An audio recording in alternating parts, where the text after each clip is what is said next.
How's it going, guys? Happy Friday. As soon as I sat down to write this review, I just had that song by Tim Rose, originally by Tim Rose, the longtime man, that Nick Cave and the Bad Seeds covered on the brilliant album Your Funeral, My Trial. If you've never heard that, I highly suggest you go listen. Listen to both of them. The original is unbelievable as well. But it's just about this man who's in prison for the rest of his life for killing his wife. I can see why they wrote a song about that. So every time I hear the song, I just think of this very, very sad, remorse-filled old man. It just so happens that the brilliant, distinguished, and handsome Ernesto Sabato has the saddest expression for an old man that I've ever seen. The Argentinian Sabato was a communist originally when he was younger, and was a fan, and I believe wrote about Borges, but was not a friend of his. Sabato was deeply involved with politics, it seems like, for most of his life, and he was responsible for revealing information about serious corruption within the government during this period of what was described as state terrorism that took place, where a whole bunch of people just kind of disappeared in the 70s and 80s. It was essentially the state trying to oust and destroy the left wing and the socialists. They called it La Guerra Sucia, or, the dirty war, or officially it was called the National Process of Reorganization. Yeah. In addition to being a writer, Sabato was also a painter and a scientist, and also hung out with the Surrealists over in Paris. The Tunnel remains maybe his most famous novel or novella. I love when you receive a book in the mail and you immediately react positively to the cover. You say, wow, even if I don't care for it, this book is a beautiful addition and it'll be nice to have around. Though of course you desperately hope the book will live up to its cover, so to speak. I'm a horribly superficial person who judges people and books by their covers. Often, in fact. And I've never found it to lead me astray. The book, I'm very happy to report, lives up to its cover. It's better than its cover. Honestly, it could be a tattered, rotting piece of shit and it would resonate just as deeply. Maria Iribarne is murdered by the famous Argentine painter Juan Pablo Castel. This alarm has been going off all fucking day.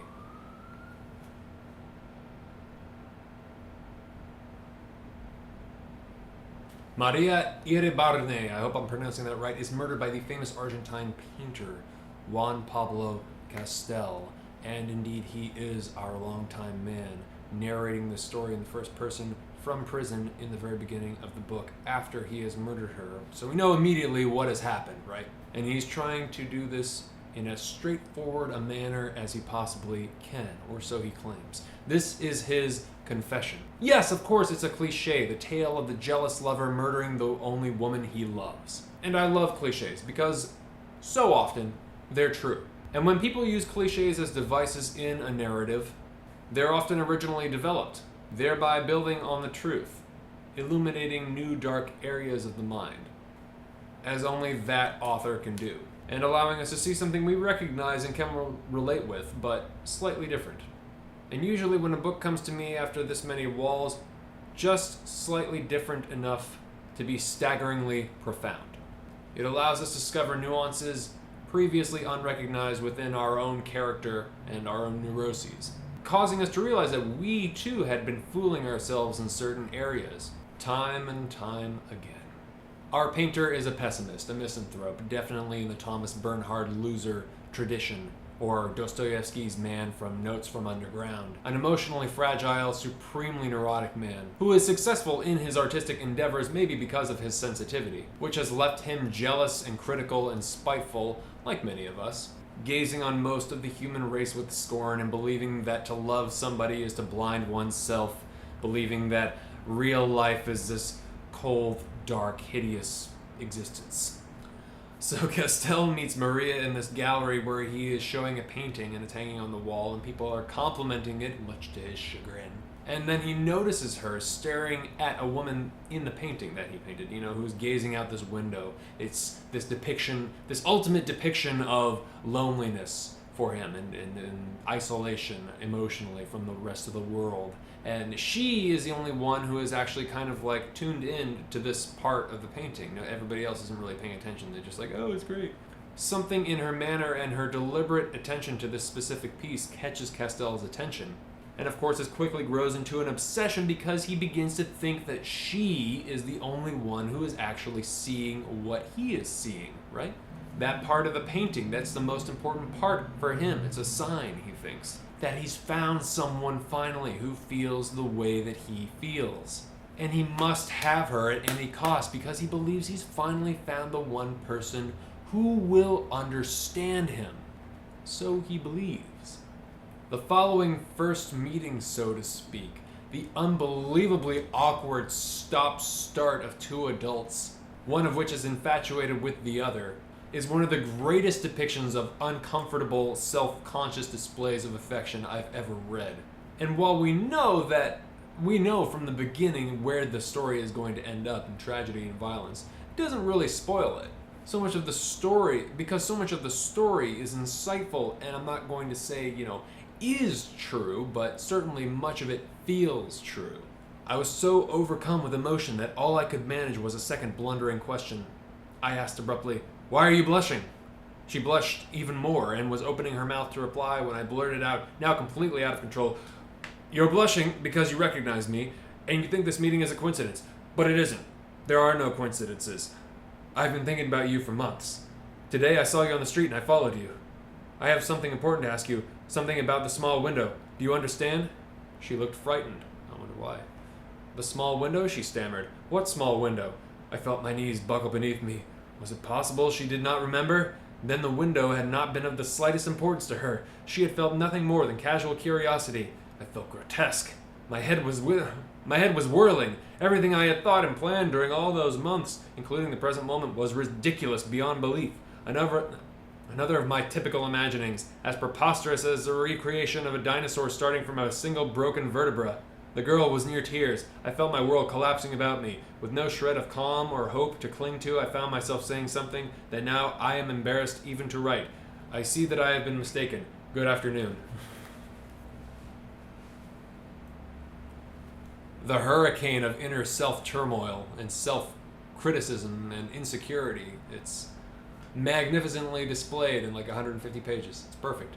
All of these misunderstandings, and it's the perfect example of compounding moments leading to something horrifying and totally unprecedented. Nobody would think that anything so small could have such enormous consequences, but Sabato brilliantly illustrates how one tiny detail of seemingly unimportant provocation due to assumption on one person's part will lead to this torrential downfall of seething jealousy and hatred, because it just keeps building in the mind, and then building and building and building and building and building until it evolves into something completely unrecognizable and dangerous, very dangerous. I forgot all my sterile reasoning, my savage deductions. I indulged myself by picturing her face, her expression, the expression that reminded me of something I could not identify, her profound and melancholy way of thinking. I felt the unfocused love I had nourished through so many years of loneliness had crystallized in Maria. How could I think such absurd things about her?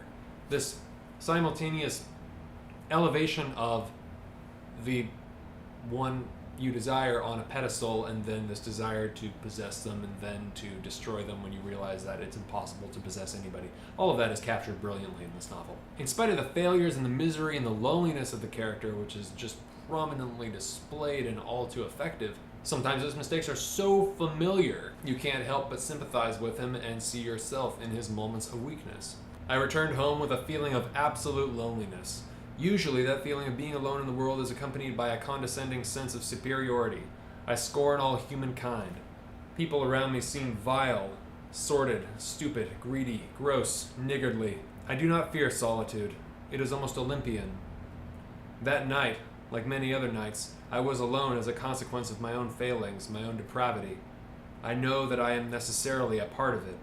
Then a frenzy to obliterate everything sweeps over me. I let myself be seduced by the temptation of suicide. I get drunk, I look for prostitutes. I receive a certain satisfaction from proving my own baseness and confirming that I am no better than the lowest of the low around me.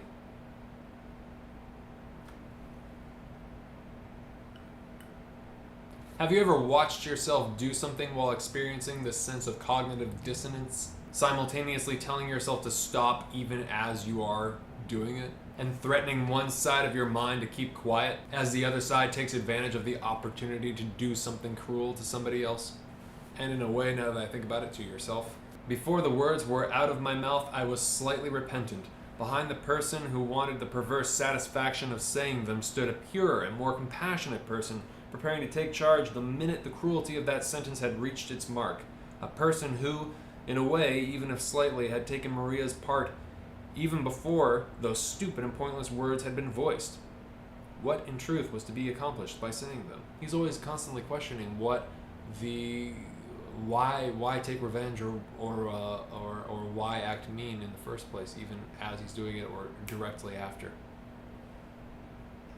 Even as the words left my lips, that suppressed person was listening with amazement, as if in spite of everything he had not seriously believed the other would say them. How many times had that damned split in my consciousness been responsible for the most abominable acts? While one part of me strikes a pose of humanness, the other part cries fraud, hypocrisy, false generosity. While one incites me to insult a fellow being, the other takes pity on him and accuses me of the very thing I am denouncing. There is one very funny scene in particular where Castell goes to send this hate-filled letter to Maria, accusing her of being with this man. And after he goes to the post office and sends the letter, he immediately regrets it, like I just was talking about. So he spends the rest of the afternoon arguing with this postal employee, trying to get the letter back. And she won't give it back to him, and he fixates on this hairy mole on the side of her face. And the entire situation just tumbles into the realm of the absurd, in the realm of The Stranger and other novels deemed existential. Camus was a big supporter of this novel as well. I think this came out 6 years after The Stranger. The feeling that Castell is behaving both rationally and outrageously forces the reader to switch sides every few seconds, says the translator. Comme toi bin. Castell is a contradiction, and Sabato is very deliberately displaying this contradiction, with all of its flaws and impulses, in the most logical, cold, iceberg-style, curt prose he can. That's a great contradiction in itself. This very controlled style of writing and controlled details about uncontrollable emotions. It's great. His motives are only fueled by suspicion and these inner assumptions in his exhausted, insecure mind, fumbling over themselves over and over and over again, like I said, creating clues where there are none, like a detective novel, when there is no crime to be solved. Yet he creates one. And there's this great moment where he's listening to a couple of people that he deems hypocrites discuss this very idea, like in terms of actually this guy writing a novel like that, where this guy is so enthralled in a kind of Don Quixote sort of way that he loves detective novels so much that he just starts being a detective in real life and finding clues where there are none. You know, of course, the final irony is that, you know, Castell is actually doing it, and he doesn't even realize it. You're on his side, but you can't trust him. You're on his side like half the time, right? You can follow him and you can empathize, but you cannot sympathize. Usually. Certainly you're far more sympathetic to Maria, who's kind of getting the short end of the deal on this one. But the ever-manipulative Castell always brings you back to his side at some point. Always bringing you back to his point of view, despite what he says in the beginning about desiring to give you the story objectively or straightforward or whatever. He is a reliably unreliable narrator.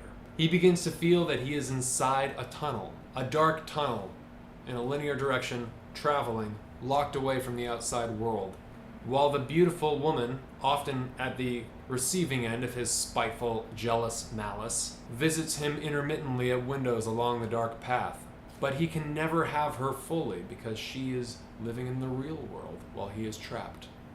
And it was as if the two of us had been living in parallel passageways or tunnels, never knowing that we were moving side by side like souls in like times, finally to meet at the end of those passageways before a scene I had painted as a kind of key meant for her alone, as a kind of secret sign that I was there ahead of her, and that the passageways finally had joined and the hour for our meeting had come.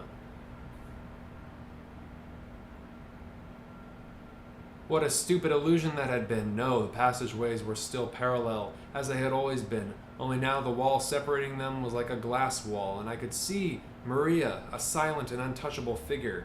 No, even that wall was not always glass. At times it again became black stone, and then I did not know what was happening on the other side, what had become of her in those unfathomable intervals, what strange events might be taking place.